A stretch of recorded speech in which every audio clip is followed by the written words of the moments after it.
Welcome to the Revenge Story Times channel. The air in the courtroom was thick, heavy with the weight of unspoken accusations and simmering resentments. It felt like a stage, and we, the unwilling actors, were forced to play out our private tragedy under the harsh glare of public scrutiny. Across the aisle, she sat, a picture of composed indifference. Her posture was perfect, her dark hair pulled back in a sleek, severe bun that accentuated the sharp angles of her face. But it was her eyes that held my gaze, those cold, calculating eyes that had once been my solace, now filled with a smug certainty that infuriated me. We had been married for 12 years, a lifetime or so I thought. Ashley and I were, at least on the surface, the perfect couple. We had a comfortable home, successful careers, and a social life filled with shared laughter and inside jokes. We had built a life together, brick by careful brick, or so I thought. But like a house built on a foundation of lies, our life began to crumble. It started subtly. A change in her schedule, a detachment in her touch. I dismissed them, chalking them up to stress or a change in routine. Naive. I was so naive. Then came the whispered phone calls, the hushed conversations in the other room, and the late nights at the office that had nothing to do with work. The first real clue was a misplaced receipt for a hotel room, a room not booked for the two of us, but for her and another man. That was my first taste of the betrayal, a bitter, metallic tang that settled on my tongue and wouldn't leave. It was a paper cut compared to the sword that was to follow. I confronted her. I remember the scene so vividly. The kitchen, the familiar smells of our life turned somehow acrid in the moment. Her eyes, when I presented her with the evidence, flicked not with shame, but with something closer to annoyance. She didn't deny it, not at first. Instead, she tried to justify it with a twisted logic that made her the victim and me the cause of her infidelity. She even said she deserved it. The words hit me like a punch to the gut. I wanted to scream, to rage, to throw every piece of our life back in her face.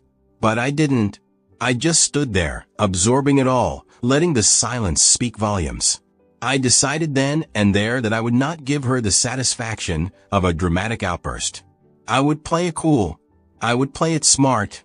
This was not just about a broken marriage. It was about holding her accountable, about making sure she understood the magnitude of her deception. And I knew how to do it. I started keeping records, dates, times, details. Every piece of evidence I could find was meticulously documented and organized. I started building a case, a wall of proof that would dismantle her facade of innocence. The divorce proceedings were long and acrimonious, a painful dance of legal arguments and accusations. I could feel the hatred radiating off her like heat from an open flame. But I was ready. Sitting there in that courtroom, with the weight of it all pressing down on me, I felt the strength of resolve, the unwavering conviction that what I was doing was not about revenge, but about justice. And there she was, looking at me with that smug, confident expression, a silent declaration of victory. She thought she had won. She believed her lies, her calculated manipulation, would protect her. She thought she was untouchable. The judge, a woman with a calm and observant demeanor, called for the evidence to be presented. My lawyer, a sharp, seasoned professional, methodically began laying out the case. He presented the hotel receipts, the credit card statements, the photographs, all the evidence I had painstakingly collected. Ashley's face remained composed, her smirk unwavering. I watched her, a cold satisfaction growing in my chest, anticipating the moment her carefully constructed world would crumble around her.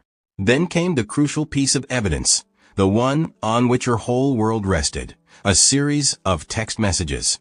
Not just a few casual exchanges, but a long, detailed, and undeniable trail of conversations spanning months. These texts revealed not just her affair, but the cold, calculating way she had manipulated not only me, but also her lover, a man who, as it turned out, was also married. They exposed a web of lies so tangled and intricate that even the most skilled liar could not have escaped it. The judge read the transcripts aloud, each word a hammer blow against Ashley's carefully erected wall of defense. With every sentence, her smirk faltered, her composure cracked. Her eyes, wide with panic, darted around the room. The smugness faded, replaced by a look of sheer, unadulterated terror. Then there it was, the moment I had been waiting for. A text message to her lover in which she explicitly stated she was planning to financially bleed me dry in the divorce, using the affair as leverage. She called me a fool. This was her undoing, the confirmation of her cold-hearted motives, her utter lack of remorse or moral compass. It was a statement that stripped bare her character, revealing the true depths of her deception. Her face turned a ghastly white, her hands trembling as she frantically whispered to her lawyer. The courtroom, a moment ago buzzing with anticipation, fell into a heavy silence. I could almost hear the gears grinding, the moment her reality fractured under the weight of the truth. The judge, her expression grave, looked at Ashley and spoke with a controlled power that resonated throughout the room. "This evidence is damning, Ms. Walker. It paints a very disturbing picture. It speaks to not only infidelity, but premeditated malice and an egregious abuse of trust." The gavel hit the wooden block with a sharp, resounding crack, a sound that seemed to echo in Ashley's ears, signifying the demise of her carefully crafted world. I felt a rush of something close to satisfaction, but it was tinged with a deep sadness. This was not a victory, not really. It was closure, a final chapter in a painful saga. The divorce settlement heavily favored me, the financial burden of her deception resting squarely on her shoulders. The judgment was a validation of the truth, a clear declaration that her lies would not go unpunished. Her world had crashed around her, not in a dramatic explosion, but in a slow, agonizing collapse. Her lawyer, a man who had initially been brimming with confidence, now looked utterly defeated. Ashley, pale and shaken, didn't look at me, her eyes fixed on the table, trying to comprehend how utterly wrong she had been. She had thought she could outsmart me, that she could continue her game with no consequences. I left the courtroom that day not with a feeling of triumph, but with a sense of profound relief. The weight that had been pressing down on me for so long had finally lifted. I looked back once at Ashley sitting there, defeated. The look on her face, once brimming with arrogance, was now a mix of fear and complete desolation. I could see the panic, the realization that she had gone too far, that her carefully laid plans had backfired miserably and completely. Her silence spoke louder than any scream. She had underestimated me. She had mistaken my quiet nature for weakness, my patience for blind trust. But the truth is, I was stronger than I ever thought possible. And in the end, it was that strength, coupled with the truth, that had won the day. As I walked away from the courthouse, I looked up at the sky.